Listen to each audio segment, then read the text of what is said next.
be focusing on the loopholes in the pre-existing policies. In this, I have picked up these two major policies which are national in level. The first policy is about the National Policy for Empowerment of Women 2001, and the second I have picked up a plan which is the 5-year plans, and I'm talking about all those 12 in general. So firstly, let's try to pick up the 5-year plan. The 5-year plan does for sure uses a lot of big words and does for sure make a lot of big promises that how they're willing to increase the numbers in cases of education and decrease the numbers in cases of the social evils. But in reality, the basic problem is that it's all about stating facts and stating the demands that they wish to do so and the wishes they want to have. But in reality, what they have done on the ground level research is still a question mark, since there is no check and balances and there are no government organizations made within that plan of actions which will ensure of all these check and balances. Now let's try to understand the National Policy for Empowerment of Women 2001. In this policy, there are 8 themes with 24 sub-themes. Now I will not be going and reiterating every single theme one by one, but I will be in general giving you an overview of this policy. In this, I have divided those themes into basic 4 topics. The first being the judicial, the second being the political, the third being the economic, and the fourth being social. So let's try to understand the judicial theme. The judicial theme starts from 2.1 to 2.3. They have been urging all along to the religious communities to comply with the existing laws. But in reality, is there any ground check? For example, let's pick up female genital mutilations. It usually happens from the age of 9 to 13 years old. These are very small kids who do not know about their rights and how a kid is supposed to defend their rights, when the first point is that the family is the one which are misusing their powers and trying to overshadow their rights, and secondly, who are there to inform them about their rights. So the main questions need to be answered on a very greater level of extent, because even in schools, no rights at such young age are being aware to or are being taught to the students at the same time. So in these cases, how are we going to protect the judicial system and how are we going to protect these simple rights of these people? The main question is that. So a basic solution that can be picked up in this case is as simple as that school tries to sensitize people firstly. Secondly, the students need to be aware of their rights at a very young age, starting from the primary school in which we are giving them and making them learn about their basic fundamental rights. Even though it is a very long process, but we can teach them on how they can contact to the child helplines and they can use the help at the same time. Now let's try to focus on the political theme. The political theme inculcates of the representation and the reservation that needs to be given to the women, so their participation in this political system can be increased and the policies can be made according to themselves, which in reality have been happening in the PRI, specifically in the Panchayati Raj institutions.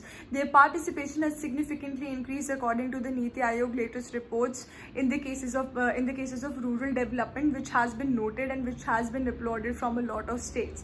But now the step that we all need to take is that nationalize this movement and take it on a greater level of extent to the cabinet ministers of the Prime Minister. Now let's try to move on to the next theme. The next theme is economic theme. The economic theme make it very precise in the way of not talking about the failed policies, but talking about the policies which needs to be inculcated. Even though they talk about how the rural development needs to be taken place, the main question is that how far are they helping the self-help groups? The self-help groups are there for sure, but are they able to recognize the roadblocks and one organization can face in the particular time period if it specifically belongs to the women? And if it is so, till then what extent?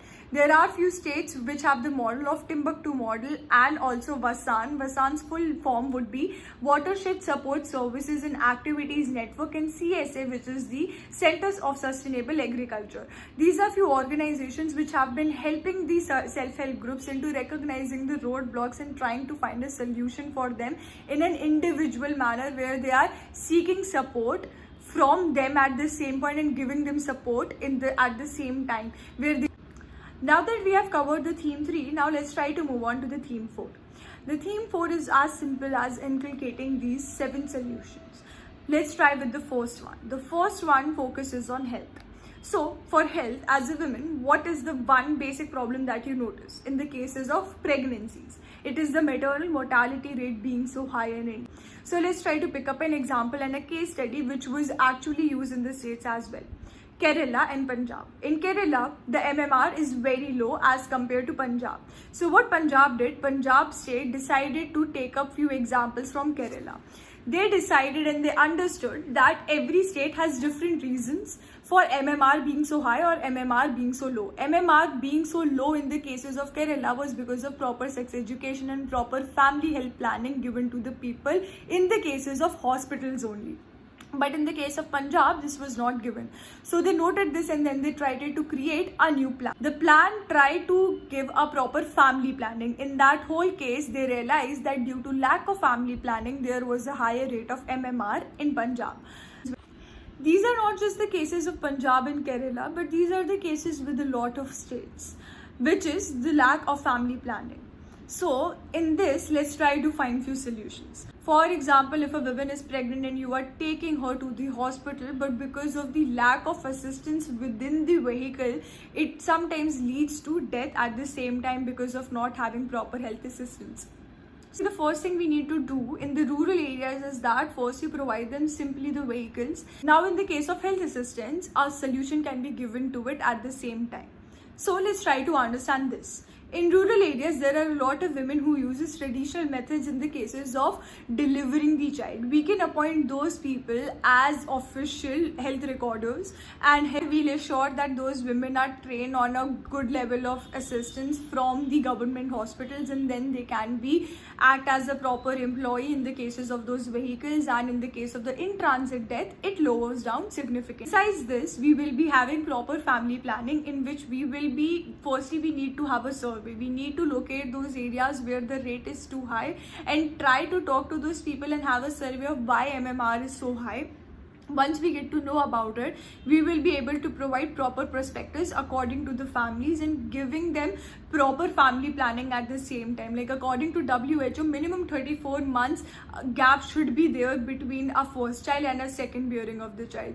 But in reality, in few cases, in specifically in India, there are 40% of women who only wait for 24 months, which also lead to a lot of pregnancy complications and sometimes even leading to death. Let's move on to the second point, which is the environmental protection. Environmental protection can be done on a greater level of extent and it would help the women at the same time. It might be surprising, but let me give you an example. So for example, I use chemical fertilizers. We think what's going to happen? Nothing worse is going to happen besides the water pollution, which needs to be our first concern. And considering the fact that water is usually used by the families living in the rural areas and having a direct impact on health, there is a whole chain that needs to be broken at the same time. Stopping the water pollution, we can use the BT cloths. We can use the ladybugs, which are usually provided from the nature only, and they are picked up from the nature and used again for the nature. So it is nature for nature concept. In this thing, we can not just significantly stop the water pollution. The next point is skill training and employment. The skill training can be multidimensional in approach. Now, this multidimension is based on agrarian and non-agrarian practices. In the case of agrarian, we can talk about again the fertilizers as mentioned before, and as well as eliminating the middlemen in these cases. Now in the case of eliminating these middlemen, what they can do is that, so for example, if I sell my products to person B, that person B sells it to person C, and then person C gives them the money, which goes back to person B, and then it goes back to person A. So there is a lot of money deduction in this same procedure. Now one thing that can be done to reduce this is that creating a direct contact between the producer and the consumer through an online site such as Grofers, etc. All of these processes can be accepted at the same point in which the people from within the area can assist in the delivery part. Now moving along to the second part, which would be the non-agrarian part. The non-agrarian part in the cases I'm specifically talking about the dairy milk production. Now, in the case of dairy production, if you are well aware of this, why people are turning vegan suddenly, it's because the first reason being this is the environmental protection. It does create a lot of carbon gas emissions at the same. Now, to protect your industry from collapsing out of this transformation, we must ensure that we are taking help of science and technology to lowering down our carbon emissions. In this, we can take the help from biotechnology, because they are introducing injections such as Boostin, which help you increase the quality of the milk without making them graze so much at the same time for a higher quality milk, but you will get it directly. The next point, we will be focusing on education and how it can be provided in the rural areas. So firstly, we will be implementing the barefoot school concept. Our barefoot meaning would be that there are no necessities of you being a teacher, that you need to be qualified with a good amount of degrees, but you shall have the talent that you can impart to the others, and you shall have the knowledge that you can impart to the others. Besides this, the children will be focusing on science, maths, etc., all these basic subjects, but besides this, we will be also providing them extracurricular activities on a greater level of extent, such as sports, and finding those people who are excellent at sports and giving them proper training. Secondly, we will also be focusing on vocational training such as stitching, etc., etc., any training for all the genders, so they can commercialize it into the further use. After that, I will be talking about the basic problem which has been noted again in the national policy as well, National Policy for Empowerment of Women 2001. In that also, people directly blame on the reason of the stereotypical nature of not letting women going ahead and study. But according to the UNICEF and WHO, the latest reports of both of them represented that in India, the 40% representation, which is 604,055 people, girls specifically, they dropped out of the school because of their menstruations and the schools not being properly equipped for it. This whole washroom system and the system of how washroom works and how many washrooms are available in the elementary schools and the primary schools, I will be covering this topic in the later period of the housing and sanitation, which would be the 7th point of this.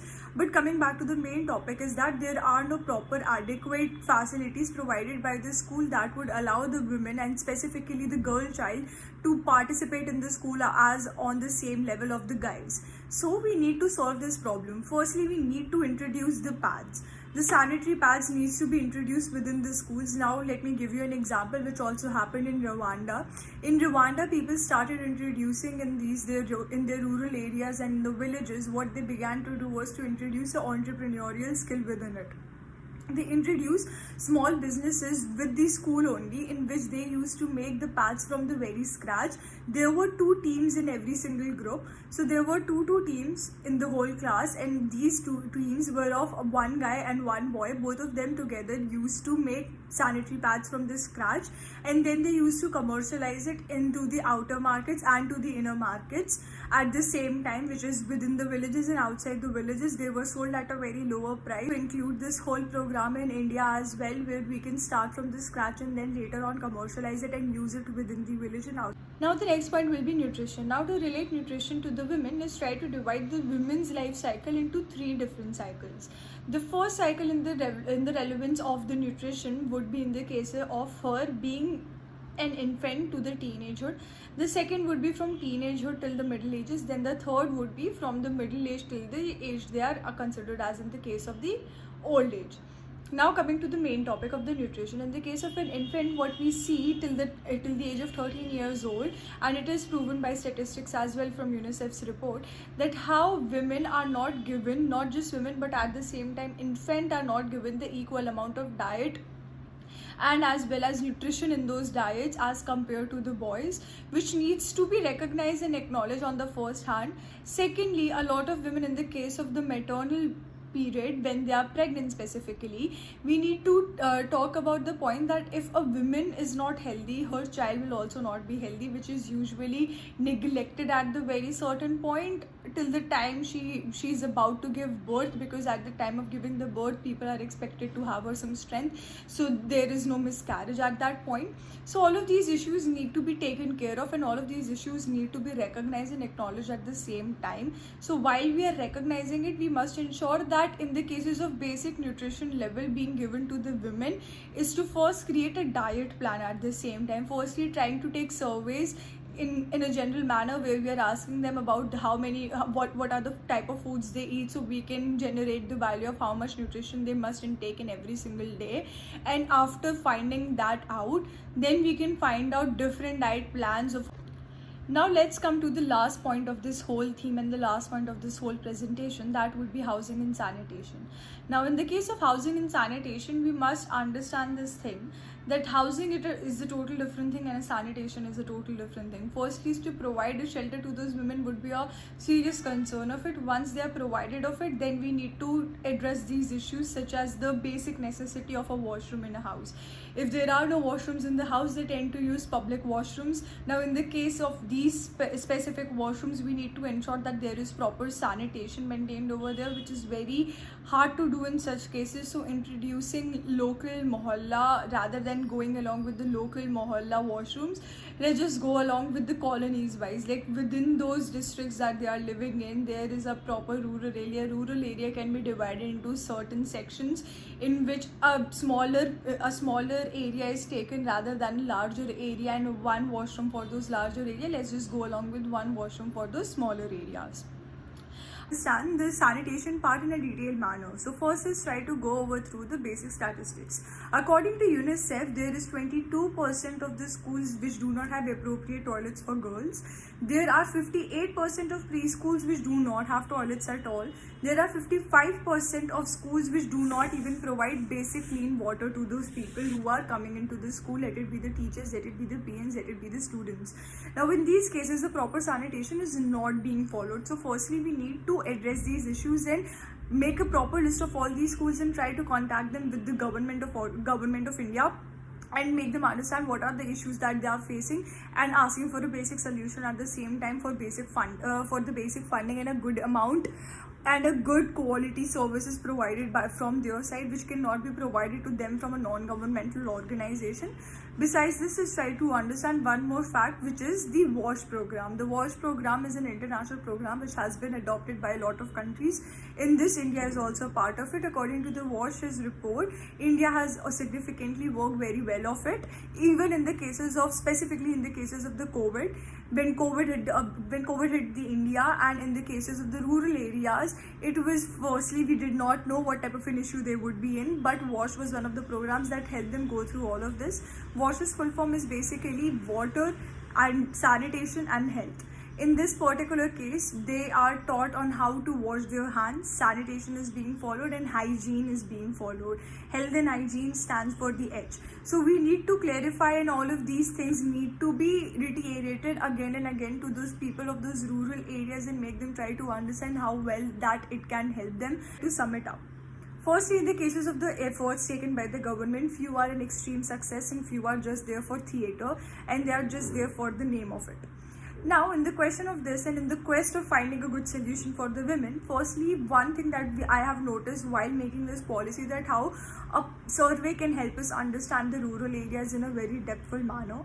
We need to follow certain approaches and certain theories of sociology to understand people and to understand society in a whole. So we are not just going over there with our assumptions, but we are going over there with the proper empirical research, where a scientific proven background has also been taken upon at the same point. After this, we also must include the part that women are the one who are making these policies at the greater level of account from the rural areas only. Our policies are very much flexible in nature, and they can be changed according to the demands of women, and whatever they want and whatever they want to be included or excluded, that can be done accordingly. So whenever we are making a policy, we must ensure they are flexible in nature and they can be changed over the period of time according to different demands at the same time. So one of the things that I have learned and that I use in the first opening line of this video is that development for few is development unjust, and development for all is development just. Thank you. In the end, I just have one simple request to you. If you think this video has helped you in any possible way, please feel free to subscribe and like this video. Thank you so much for sparing the time.